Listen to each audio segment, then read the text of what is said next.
plantejat l'Emili com un parèntesis en un any per rumiar cap on tiraria per fer alguna cosa, no? I el meu primer pensament era fer expositors per rajola, ja que la meva dona estava en el món aquest, em deia que hi havia moltes dificultats en fer expositors, que amb el mínim espai poguessis exposar el màxim de rajoles, i allà vaig començar a fer un projecte mecànic d'això, fins que va aterrissar en Joan Jordi Veumala i es va presentar amb la tenora, no? Llavors vaig veure que hi havia més futur amb això que no pas amb l'altre. Vaig veure bastantes mancances amb aquell instrument i jo em veia capaç de fer-ho millor mecànicament, sempre comptant que acústicament seria ell el que em aniria marcant les directrius, no? Igual que ara amb la societat, amb el Pau, doncs ell va per un camí, jo vaig per l'altre, no? I allà vam fer un projecte, ell tenia moltes idees, pels interiors, vam fer uns càlculs amb les freqüències de la nota, la vibració de cada nota, amb uns logaritmes, i vam fer fórmules i sabíem la posició exacta on havia d'anar el forat per l'afinació, i tot això va ser acabar l'Emili i començar-ho a desenvolupar.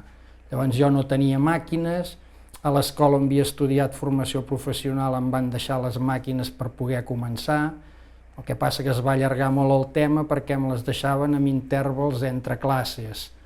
I, per exemple, jo llavors treballava a la nit i ell anava a les 3 a treballar i a les 7 havia de deixar les màquines disponibles pels alumnes, no? I es va allargar molt fins que vaig veure que no avançava i un dia li vaig dir al meu pare que necessitava comprar una màquina, no? Nosaltres érem una família humil, els meus pares treballaven al tèxtil, tenien 4 fills, i el meu pare doncs, em va dir què necessites i vaig comprar la màquina, no? I llavors ja tot va anar més fluid, tot va anar més ràpid i en un any i mig vam fer el primer instrument, no? Però vam començar a col·laborar amb en Jaume Vilà, ell em va deixar el seu, vam mesurar els interiors del seu i llavors ja vam fer una reproducció del seu, que aquell instrument llavors ja es podia tocar, hi havia moltes coses a millorar però ja podia sortir al mercat, no? I així ens vam començar. I llavors jo ell em anava assessorant, jo el anava a veure amb ell i ell em deia, hosti, perquè paral·lelament vam començar amb el Pau, tots dos junts, perquè en aquella època hi havia un mercat, perquè només hi havia en Pardo que en feia, els feia bastant malament, llavors també va començar el Miquel una època una mica abans que nosaltres, però es feien esperar molt per aquest instrument i vam fer un estudi de mercat i hi veies un futur, no? Es fa d'una fusta que es diu ginjoler, és una fusta que té la veta molt junta, això et permet que a l'hora de fixar-hi les claus a sobre, doncs quasi bé té el comportament com una fibra sintètica que quasi bé t'aguanta el fil de la rosca, llavors és molt estable, fa molt poc moviment, el mecanisme no es desajusta i a part de que té una vibració i té un so que projecta molt, que les altres fustes més toves doncs amorteixen més i no projecten tant el so, no? És complicat perquè no tens fusta, has de començar a buscar una fusta, si la fusta és verda no la pots treballar, llavors a través d'un capellà vaig saber que a Solsona n'hi havia hagut algun que havia fet una brana i vaig anar-la a veure, era una ebenista i li quedaven retalls, a partir d'allà ja vaig poder començar. Llavors hi havia un senyor a França que es deia Jordà que feia instruments, a través del Gispert doncs ell se li casava el fill i necessitava diners i li vaig poder comprar fusta i llavors ja quan tens la fusta que ja pots treballar, mica a mica ja em vas tallant i ja tot bé més rodat. Però els principis van ser... No és ni un arbre, és un arbust que per engruixir-se 1 centímetre de diàmetre passen 20 anys. Llavors has de trobar arbres que ja tinguin una certa edat i un cert tronc per poder treure matèria prima per poder fer un instrument, no? Amb el llarg del temps, doncs, a la fusta l'has de trobar amb constructors. Llavors hi va haver una època que el Pardo va plegar, també vam anar darrere de la fusta seva, primer ens demanava un preu desorbitat, després ell la tenia en uns subterranis que es van haver de vendre, la necessitava treure, ja va baixar el preu i va ser accessible per nosaltres. Hi ha tota una sèrie de dificultats que amb el temps les va resolent, però esclar necessita el seu espai, no? O sigui, el procés de la fusta jo he passat per 2 processos.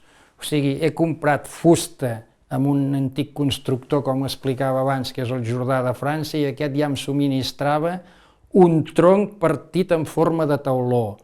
I llavors he tallat els meus propis ginjolers, que tens tot el tronc. Llavors, un cop tens el tronc gros, l'has de portar a la serradora, que te l'obrin per la meitat, i llavors fer llesques d'aquell tauló.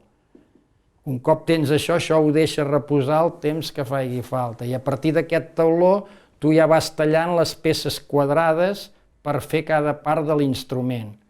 Un cop tens la peça quadrada, li fem un forat al mig per matar-li el nervi de la fusta i a la fusta la deixa reposar.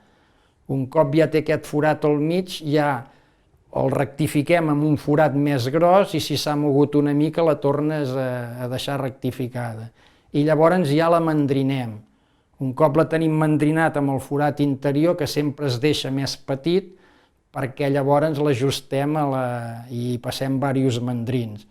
Llavors es fa el rectificat de fora, se li dona la forma de fora, i llavors la posem amb uns olis especials i la deixem reposar allà 3 o 4 dies, recobertes d'oli amb una temperatura de 60 graus. Un cop la traiem d'allà, la deixem eixugar, i allà aquestes fustes estan un temps al taller i a partir d'allà ja les pots agafar, tornar a repassar el poliment i començar a mecanitzar. El procés de mecanització és primer fer tots els forats de les notes, els forats dels pilonets, després ja escollar tots els pilonets de la fusta, que són els que han de subjectar les claus, mecanitzar tots els pilonets, llavors entre els pilonets posar-hi els eixos de les varilles que activaran les claus, i a partir d'aquí començar a fabricar els polsadors, les cassoletes i anar fent tot el muntatge de l'instrument. Un cop està fet, es poleix totes les claus, s'ajusta tot, s'hi posen les sapatilles i a partir d'aquí ja es pot començar a bufar l'instrument. O sigui, quan va néixer el tema del fagot, va ser una experiència el trobar el Carles Cristóbal. Ell ens va deixar un fagot original. Jo sé que li recollia un divendres i li vaig dir si me'l podia deixar tot el cap de setmana per mirar-me'l. I em vaig passar aquell cap de setmana només mirant aquell instrument del dret, del revés, mirant com es podia fer tot. I fins que vaig ja començar a tenir unes idees del procés de fabricació. A partir d'aquí el vaig fer. I esclar, això és una cosa molt autodidàctica, tu no pots anar a una classe i et diuen has de fer això, les eines te les has de fer tu, ben bé de fer els mandrins, ben bé de fer tot, i és un procés una mica de laboriós que si no tens una formació mecànica és impossible de poder-ho fer. Llavors jo el vaig fer, jo per dir-te si és més dificultós fer un fagot que una tenora, tot té la seva dificultat. Jo ara em fan una comanda d'un fagot i em poso molt content, i em fan una comanda d'una tenora i dic, bueno, ja la farem, tu, però no ho sé, jo disfruto ara més amb aquest instrument, m'omple més la manera de fer, disfruto més perquè, per exemple, la tenora és una feina molt mecànica que no es veu, jo quan he acabat la tenora acabo amb els dits sense empremtes perquè has de polir molts racons. Recordo que una vegada el primer iPhone que vaig tenir, que per l'empremta el pots obrir, vaig acabar de fer un instrument i colló posava allà i no em localitzava, no se m'obria l'iPhone perquè dic, ostres, no te'n recordes de la contrasenya, tindràs el telèfon bloquejat, perquè realment és una feina complicada fer una tenora, si la vols fer ben feta, perquè hi ha molts racons, has de polir, en canvi això és un espai més gran, tens més dimensions, és més net, la feina és més agraïda, no hi ha tant mecanisme de claus, però tot té la seva dificultat, vull dir. Feu diversos fagots. Sí, vam començar copiant un model amb una afinació que diuen a 415, després ens van demanar el model clàssic que és a 430, després de la versió de 415 vam passar al 440, al 392, i hem anat fent diferents tipus de fagots, el que el mercat ens demana. Carles Cristóbal és el nostre màxim col·laborador. Venen molta gent, va durar una època que hi va haver el boom, que venien concertistes estrangers aquí a tocar al Palau de la Música i et trucaven, ostres, estic molt interessat en provar un instrument vostre, A vegades, si tenien temps, ells s'acostaven al taller, o si no ens desplaçàvem nosaltres al Palau de la Música, i entre assaig i assaig o a l'auditori ens provaven l'instrument. La veritat és que va ser un instrument que ha entrat molt bé al mercat, i carai, tothom qui l'ha provat, la nostra idea era de fer instruments per a alumnes, perquè els professors no sabien a qui aconsellar, i hem acabat fent instruments pels primers fagotistes d'orquestres. I esclar, això el boca a boca és com una família mundial, però es van coneixent i tu toques amb aquest instrument, deixa'm-el provar, llavors ells ja venen a tu a interessar-se per aquest instrument. També va ser fàcil entrar perquè el Pau ja hi estava ficat, el Pau Riols, amb aquest món dintre de l'oboe, ell ja tenia una fama molt gran dintre d'aquest món i va dir, carai, si el Pau ja fa els oboes tan bé i ara ha entrat en el món del fagot, l'hem de provar el fagot del Pau, no? I això ens ha obert també molt esport.